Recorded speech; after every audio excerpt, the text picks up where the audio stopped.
स्वागत है दोस्तों। आई होप आप सब अच्छे होंगे। तो दोस्तों आज हम बात करेंगे IBPS clerk total vacancy update के बारे में। तो देखिए दोस्तों, आज जैसे वैकेंसी इंक्रीज़ हुआ और लगभग कितना वैकेंसी है, ठीक है। देखिए तो यहाँ पे अगर कुछ गलती हो तो आप लोग कमेंट कीजिएगा, ठीक है।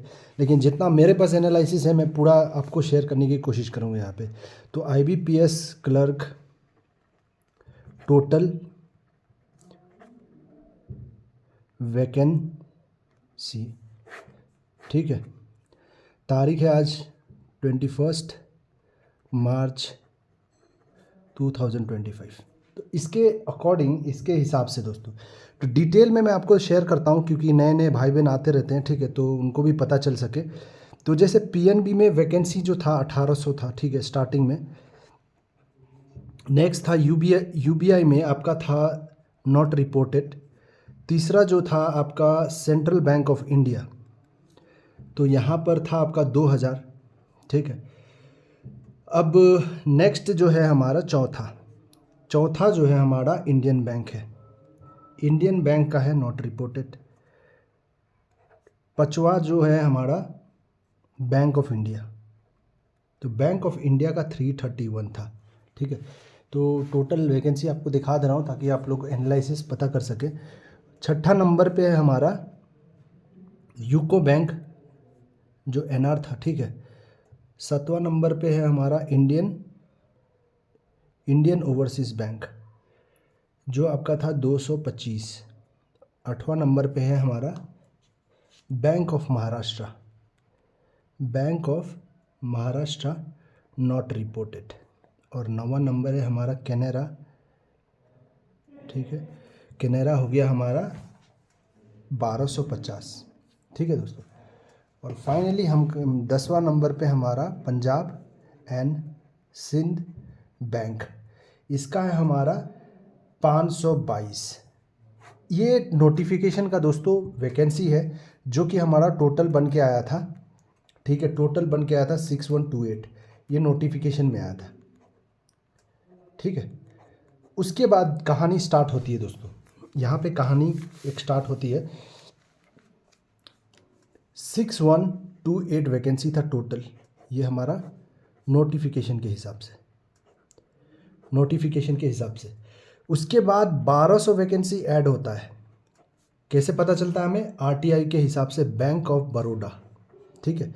बैंक ऑफ बड़ौदा ने आपका रिपोर्ट किया, ठीक है। तो ये आरटीआई के माध्यम से हमें पता चला था, ठीक। उसके बाद हम बात करें तो 750 जो हमारा था कैनेरा बैंक, ठीक है। ये भी हमें आरटीआई के हिसाब से पता चला था। जो भाई बहन ने आरटीआई किया था तो वो हिसाब से आप चेक कर लीजिए कहीं भी, ठीक है। तो पूरा मैं डिटेल बता रहा हूँ यहाँ पे। ये हो गया टोटल मिलाकर 8078। उसके बाद देखिए दोस्तों, फिर आरटीआई की कहानी स्टार्ट होती है। यहाँ पे यूको बैंक ने रिपोर्ट किया था, ठीक है। यूको बैंक से पता चला हमें आरटीआई के माध्यम से कि 384 वैकेंसी है। ये मिलाकर हो जाता है आपका 8462, ठीक। उसके बाद इंडियन बैंक, तो देखिए दोस्तों, यूको देख रहे हैं यहाँ पे, यूको नॉट रिपोर्टेड था, तो वो रिपोर्ट करके यूको बैंक इतना रिपोर्ट किया था, ठीक है। उसके बाद हमने देखा है आपको इंडियन बैंक, ये इंडियन बैंक का है, नॉट रिपोर्टेड था। तो अब रिपोर्ट करके इंडियन बैंक ने आपको दिया था 1580, ठीक। ये हो गया था आपका 10,042, इतना वैकेंसी पहुंच गया था हमें, ठीक है, आरटीआई के माध्यम से, ठीक। उसके बाद दोस्तों कहानी स्टार्ट होती है यहाँ पे। देखिए एक बात कहना है, आप लोग नोट करिएगा और आप कमेंट करके भी बताइएगा दोस्तों। 1617 वैकेंसी बैंक ऑफ इंडिया ने रिपोर्ट किया है। अब बहुत लोगों का इसमें कहना है कि 1703 वैकेंसी मैंने कुछ लिया है। तो आप लोग बताइए, अगर 1703 होता है तो दोस्तों ये पॉइंट बताइएगा अच्छा से, क्योंकि इसमें 1617 बोल रहे हैं, कुछ लोग 1703 बोल रहे हैं। अगर 1703 होता है, अगर 1617 के हिसाब से, क्योंकि जो मुझे पता है आरटीआई के हिसाब से 1617 के अराउंड था, तो ये जो हमारा बैंक ऑफ इंडिया में जो था आपका 1286 ऐड हुआ था, ये मिलाकर हमारा हो जा रहा है 1617, ठीक है दोस्तों। ये मिलाकर हमारा 1617 के अराउंड हो जा रहा है।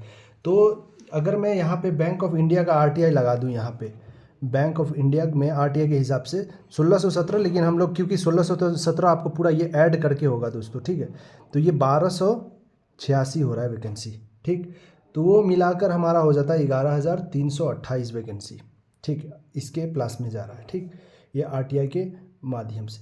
अगर ये 1617 है तो इतना हो रहा है, लेकिन अगर ये 11328, अगर ये 1703 है तो इसमें 86 वैकेंसी और ऐड होगा, ठीक है, तो 86 वैकेंसी ऐड होता है तो ये हो जाता है 9, 10, 11, 1, 4, ठीक, इतना वैकेंसी हो जा रहा है, ठीक है, 86 अगर ये बैंक ऑफ इंडिया का ऐड हो रहा है तो, ठीक है। ये मेरे पास जो हिसाब है 1617 का ही है अभी, ठीक है, तो ऐसा कोई भाई बहन से नहीं रिपोर्ट मिला, लेकिन आप लोग कमेंट करके बताइएगा कि बैंक ऑफ इंडिया का क्या सीन है। तो इसके बाद इतना वैकेंसी है। उसके बाद देखिए दोस्तों, आज आरटीआई से हमें पता चला बैंक ऑफ महाराष्ट्र, यहाँ पे नॉट रिपोर्टेड था तो अब रिपोर्ट कर दिया है, तो यहाँ पे 500 वैकेंसी, ठीक, तो 500 हो जाएगा आपका 11,828, ठीक है दोस्तों। और अगर ये 1703 है, बैंक ऑफ इंडिया में 1703 है, तो 86 आप ऐड कर लीजिएगा, ठीक है, अगर ये होता है तो समझ जाइए आपका कितना वैकेंसी है, लगभग 12,000 प्लस वैकेंसी आपका हो जाएगा। और देखिए दोस्तों, एक नोट ये भी है कि वैकेंसी डिक्रीज़ भी होती है, इंक्रीज़ भी होती है, वो हमें पता चलेगा 1 अप्रैल में, ठीक है, 1 अप्रैल 2025, नेक्स्ट वीक तक हमें पता चल जाएगा। तो दोस्तों ये अपडेट है अभी IBPS क्लर्क का, तो अभी लगभग आपका 11,828 वैकेंसी है, ठीक है, 1617 बैंक ऑफ इंडिया के हिसाब से, ठीक, और 1700 अगर 1703 का अगर आपके पास आरटीआई का है कंडीशन, अगर रिसेंटली किसी ने किया है, ये अगर बोल रहे हैं जो भाई बहन, तो वो हिसाब से आपका 86 और ऐड होगा। तो मैं 1617 के हिसाब से ही बता रहा हूँ, और इंक्रीज़ डिक्रीज़ होगी ही दोस्तों, ठीक है, उसका टेंशन नहीं लेना है। तो मिलते हैं नेक्स्ट वीडियो में दोस्तों, ये पूरा डिटेल था आप सभी को, ठीक है, तो अच्छा लगा होगा तो लाइक कर दीजिएगा, ठीक है, मिलते हैं नेक्स्ट वीडियो में दोस्तों, ऑल द बेस्ट।